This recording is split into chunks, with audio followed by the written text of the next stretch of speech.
नमस्कार दोस्तों, आज की इस वीडियो में जीटीए की सर्विस से रिलेटेड एक बहुत ही इंपॉर्टेंट और प्रैक्टिकल पॉइंट डिस्कस करने वाला हूं। पॉइंट क्या है?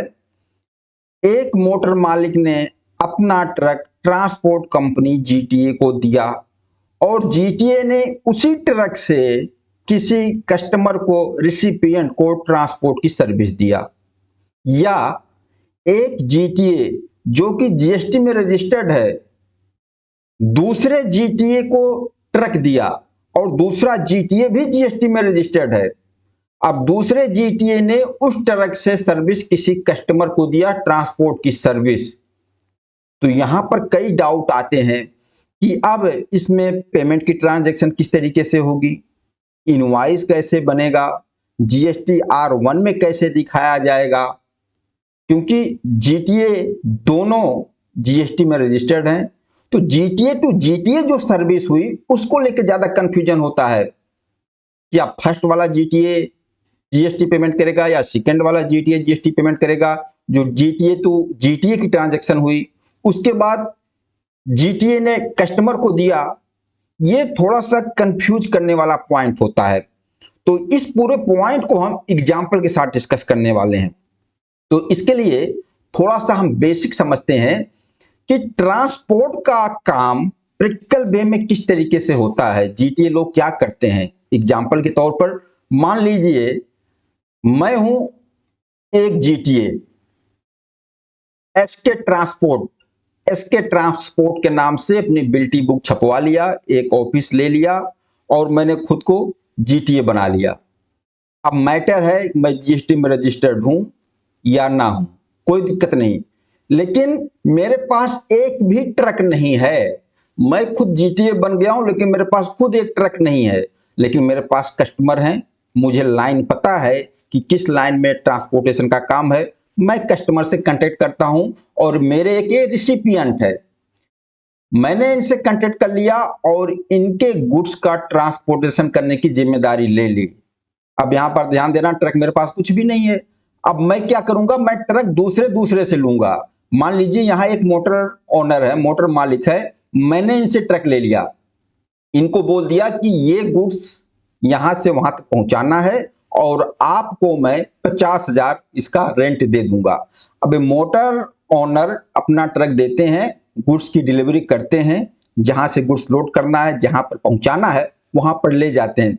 अब ये मोटर मालिक जो है किसको जानते हैं? इस जीटीए को जानते हैं, मुझे जानते हैं, एसके ट्रांसपोर्ट को, क्योंकि मोटर ऑनर जो अपना भाड़ा लेंगे, जो भी रेंट लेंगे, एसके ट्रांसपोर्ट से लेंगे। ओके, अब एसके ट्रांसपोर्टेशन की सर्विस एक्चुअल में दिया है रिसिपिएंट को, और ये रिसिपिएंट किसको जानता है? ये रिसिपिएंट तो जानेगा एसके ट्रांसपोर्ट को, क्योंकि एसके ट्रांसपोर्ट की बिल्टी रिसिपिएंट के पास जाएगी, फ्रेट का इनवॉइस रिसिपिएंट के पास जाएगा और रिसिपिएंट पूरा पेमेंट देगा एसके ट्रांसपोर्ट को, और एसके ट्रांसपोर्ट पेमेंट देंगे मोटर मालिक को। तो यहां पर समझना, देखिए पहली ट्रांजैक्शन तो यहां क्लियर कर लो कि जो एसके ट्रांसपोर्ट जीटीए है, इन्होंने जो ट्रांसपोर्टेशन की सर्विस रिसिपिएंट को दिया, अगर रिसिपिएंट जीएसटी में रजिस्टर्ड पर्सन है और ये एसके ट्रांसपोर्ट अनरजिस्टर्ड जीटीए है, तो आरसीएम में registered person recipient GST payment कर देंगे। और अगर एसके ट्रांसपोर्ट जीएसटी में रजिस्टर्ड भी हैं और एफसीएम में है, तो जो भी फ्रेट लगाएंगे अपने रिसिपिएंट को उस पर जीएसटी चार्ज कर देंगे। ये तो सिंपल ट्रांजैक्शन है, यहां कोई दिक्कत नहीं है।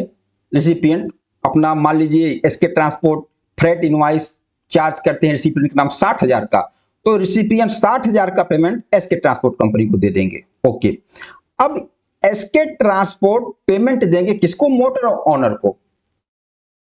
तो क्या इस ट्रांजैक्शन में जो कंफ्यूजन है जीएसटी को लेकर, क्या इस ट्रांजैक्शन में कहीं कुछ जीएसटी का इफेक्ट आएगा? तो यहां पर क्लियर कर दूं, बिल्कुल कोई भी जीएसटी का इफेक्ट नहीं आएगा। मोटर ओनर ने जो ट्रक ट्रांसपोर्ट कंपनी को दिया, जीटीए को दिया गुड्स ट्रांसपोर्ट के लिए, उस पर कोई जीएसटी नहीं आएगा। तो ये क्या मोटर ओनर कोई इनवॉइस, कोई बिल बनाएगा इसके ट्रांसपोर्ट कंपनी को? देखो कई ये मोटर ओनर होते हैं कोई बिल भी नहीं बनाते हैं।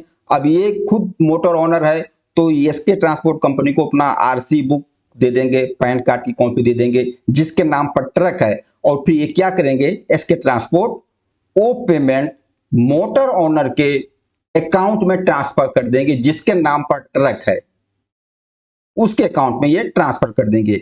और जो एसके ट्रांसपोर्ट और मोटर ओनर को पेमेंट देंगे उस पर कोई जीएसटी नहीं लगेगा, बिल्कुल एग्जेम्प्ट होगा जीएसटी।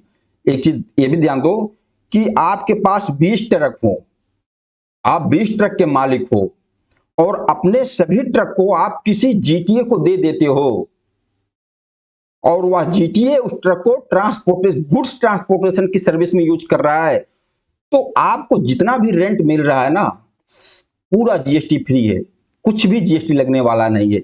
इस तरीके से ट्रांसपोर्ट का काम प्रैक्टिकल लाइफ में हो रहा है। मैंने जैसे एग्जांपल लिया, मेरे पास एक ट्रक नहीं, सिर्फ मैंने बिल्टी बुक छपा लिया, अपने आप को जीटीए बना लिया और लोगों से संपर्क किया, जिसके जिसके पास ट्रक है उनका ट्रक लेके मैं ट्रांसपोर्टेशन सर्विस सामने दे रहा हूं। तो यहाँ मोटर मालिक और जीटीए के बीच जो ट्रांजेक्शन हुई, यहाँ कोई जीएसटी नहीं लगेगा। यहाँ ठीक है, ये तो एग्जाम्पल मैंने देख लिया कि मोटर मालिक अनरजिस्टर्ड पर्सन है, इंडिविजुअल पर्सन है, ठीक है, एक तो केस ये हो गया। दूसरा केस समझ लेते हैं। मान लीजिए यहां पर दो जीटीए हैं, एक जीटीए ए ट्रांसपोर्ट कंपनी और दूसरा जीटीए बी ट्रांसपोर्ट कंपनी। अब हम यह एग्जांपल लेते हैं कि बी ट्रांसपोर्ट कंपनी भी जीएसटी में रजिस्टर्ड है और हम यह मान लेते हैं कि एफसीएम में रजिस्टर्ड है, फॉरवर्ड चार्ज में रजिस्टर्ड है, और जो ये ट्रांसपोर्ट कंपनी है ये भी जीएसटी में फॉरवर्ड चार्ज में रजिस्टर्ड है, दोनों जीएसटी में रजिस्टर्ड है। अब बी के पास ऑर्डर आया लेकिन बी के पास ट्रक नहीं है, ये कस्टमर सी है, इनकी ट्रांसपोर्टेशन करना है, इनके गुड्स आप ट्रांसपोर्टेशन करना है, तो मिस्टर बी क्या करते हैं, मिस्टर ये ट्रांसपोर्ट से ट्रक ले लेते हैं। ध्यान देना, यहां पर कंफ्यूजन वाला बात होता है, जो जीएसटी इनवॉइस कैसे बनेगी, जीएसटी R1 में कैसे दिखाना है, यहां पर जीटीए टू जीटी वाला कंफ्यूज करता है। होता कैसे है, अब मिस्टर बी ने जो ट्रक मिस्टर ए से लिया, मिस्टर ए और मिस्टर बी के बीच में वो रेट हो गया कि ये गुड्स यहां से वहां तक ट्रांसपोर्ट करना है, और मिस्टर बी मिस्टर ए को बोल दिए कि मैं आपको इतना अमाउंट पेमेंट कर दूंगा। अब मिस्टर बी अपने कस्टमर सी से क्या रेंट ले रहे हैं, क्या फ्रेट ले रहे हैं, उससे मिस्टर ए को कोई मतलब नहीं। मिस्टर ए मिस्टर बी के बीच जो डीलिंग हो गई इन दोनों के बीच है। अब मिस्टर बी मिस्टर ए से ट्रक लेकर अपने कस्टमर मिस्टर सी को ट्रांसपोर्ट की सर्विस दे रहे हैं। बिल्टी कौन बनाएगा, मेन जीटीए तय हुए, मिस्टर बी बिल्टी ये अपने नाम की बनाएंगे, फ्रेट की इनवॉइस से बनाएंगे, किसके नाम, कस्टमर सी के नाम। अब यहां पर जब जीटीए बी जीएसटी में फॉरवर्ड चार्ज में है, तो जो भी फ्रेट चार्ज करेंगे उस फ्रेट पर 18% जीएसटी ले लेंगे और पूरा का पूरा पेमेंट कस्टमर मिस्टर सी मिस्टर बी को दे देंगे। ओके, अगर मान लीजिए यहां पर ये जीटीए जीएसटी में रजिस्टर्ड होते, आरसीएम आउट कर रखे होते, तो अगर रिसिपिएंट जीएसटी में रजिस्टर्ड पर्सन होता तो रिसिपिएंट अपना आरसीएम में जीएसटी पेमेंट कर देता। लेकिन ये ट्रांजैक्शन इन दोनों के बीच हुई, ट्रांसपोर्ट कंपनी बी और रिसिपिएंट सी के बीच। सी ने पेमेंट दे दिया पूरा जीटीए मिस्टर बी को जो जीएसटी में रजिस्टर्ड है। एक ट्रांजैक्शन हो गई, यहां जीएसटी का इफेक्ट आ गया। जीएसटी कौन पेमेंट करेगा, ट्रांसपोर्टेशन की सर्विस एक्चुअल में यहां पर हुई, ये क्लियर हो गया। लेकिन अब सवाल ये आता है कि जो जीटीए ये ट्रांसपोर्ट कंपनी ने मिस्टर बी को ट्रक प्रोवाइड करवाया, मिस्टर बी मिस्टर ए को किस तरीके से पेमेंट करेंगे। देखो, अगर वहां इंडिविजुअल पर्सन था, डायरेक्ट उसके सेविंग अकाउंट जो भी अकाउंट होगा उसके अकाउंट में ट्रांसफर कर दिए मोटर मालिक के। यहां पर जीटीए भी कंपनी है। अब दोनों के बीच जब अगर पेमेंट की ट्रांजैक्शन होगी तो कोई वाउचर्स भी होगा, और ये जीटीए भी अपने इस ट्रांसपोर्ट कंपनी के अकाउंट में पेमेंट लेगा, तो ये भी अपना टर्नओवर दिखाएगा। तो यहां पर इस चीज को समझना होगा कि जो जीटीए ये ने ट्रक दिया मिस्टर बी को, क्या मिस्टर बी को मिस्टर ए ने ट्रांसपोर्टेशन की सर्विस दिया है? नहीं, बिल्कुल नहीं दिया। एक्चुअल में ट्रांसपोर्टेशन की सर्विस तो मिस्टर बी ने मिस्टर सी को दिया है, केवल ट्रक लिया है मिस्टर ए से। तो यहां पर ध्यान देना, ट्रांसपोर्टेशन की सर्विस और हायर रेंटिंग की सर्विस दोनों में फर्क है। यहां पर हम ऐसा मानेंगे इन दोनों के बीच की ट्रांजैक्शन के लिए कि जीटीए ए ने रेंट पर ट्रक दे दिया मिस्टर बी को, और मिस्टर ए जो जीटीए ट्रांसपोर्ट कंपनी ये है, मान लीजिए 50,000 की डील हुई थी, तो 50,000 की जो इनवॉइस बनाएंगे जीटीए मिस्टर बी के नाम, वो अपना दिखा देंगे। Truck hiring service, truck renting service for goods transport के लिए। तो अगर इस तरीके से ये invoice mister A mister B के नाम बना दे रहे हैं तो उस पर जीएसटी एग्जेम्प्ट है। टैक्स इनवॉइस भी नहीं बनाएंगे, बिल ऑफ सप्लाई बना देंगे, कोई वाउचर बना देंगे, एग्जैक्ट जितने अमाउंट में मिस्टर ए मिस्टर बी के बीच बात हुई थी उतने अमाउंट का बिल बना देंगे मिस्टर बी के नाम, जीएसटी एग्जेम्प्ट, कोई जीएसटी इस पर चार्ज नहीं होगा, और उतना ही payment mister B mister A के अकाउंट में ट्रांसफर कर देंगे। यहां ए के और बी के बीच कोई जीएसटी नहीं आएगा, क्योंकि मिस्टर ए ने जो ट्रक दिया मिस्टर बी को, वह ट्रक गुड्स ट्रांसपोर्ट के लिए यूज हो रहा है सामने, और रिसिपिएंट कौन है? जीटीए है।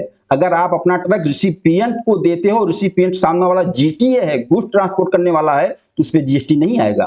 तो यहां हम इसको रेंटिंग हायरिंग की सर्विस मान के मिस्टर ए बिल बना देंगे और कोई जीएसटी नहीं आएगा। अब ये मिस्टर ए जो बिल बना देंगे जिस पर जीएसटी नहीं आएगा, अब सही तरीके से अकाउंट्स मेंटेन हो रहा है तो अपना टर्नओवर भी दिखाएंगे, क्योंकि मिस्टर बी जो पेमेंट ये ट्रांसपोर्ट कंपनी के खाते में ट्रांसफर करेगी उनका टर्नओवर हुआ, तो ये अपना जीएसटी R1 में दिखा देंगे एग्जेम्प्ट में। सिर्फ जीएसटी की लायबिलिटी नहीं आएगी, टर्नओवर इनको दिख जाएगा। इस तरीके से ट्रांजैक्शन कर सकते हैं और इस तरीके से ट्रांजैक्शन होती है। प्रैक्टिकल लाइफ में ऐसे चलता है, ट्रांसपोर्ट लाइन इसी तरीके से करती है, क्योंकि देखो जीटीए वालों को जीएसटी से काफी छूट भी मिला है, इनके ऊपर इतना कंप्लायंस करने की जिम्मेदारी नहीं होती है। हाँ, अगर आप करना चाहते हो, सही तरीके से मेंटेन करना चाहते हो जीएसटी रजिस्ट्रेशन लेकर, तो आप इस तरीके से इनवॉइसिंग करके अपना ट्रांजैक्शन कीजिए। और अगर आप जीएसटी में रजिस्टर्ड ही नहीं हो, सिर्फ बिल्टी बुक छपा के जीटीए बन गए हो, तो किसी से भी ट्रक ले लो, उस पर कोई जीएसटी नहीं आएगा। और सामने वाले अपने रिसिपिएंट को ट्रांसपोर्टेशन की सर्विस दो, अगर सामने वाला रजिस्टर्ड होगा तो ओआरसी में जीएसटी पेमेंट करेगा। इस तरीके से चलता है जीटीए की सर्विस। बाकी आप लोग बताना यह वीडियो आप लोगों को कैसा लगा। नमस्कार, धन्यवाद।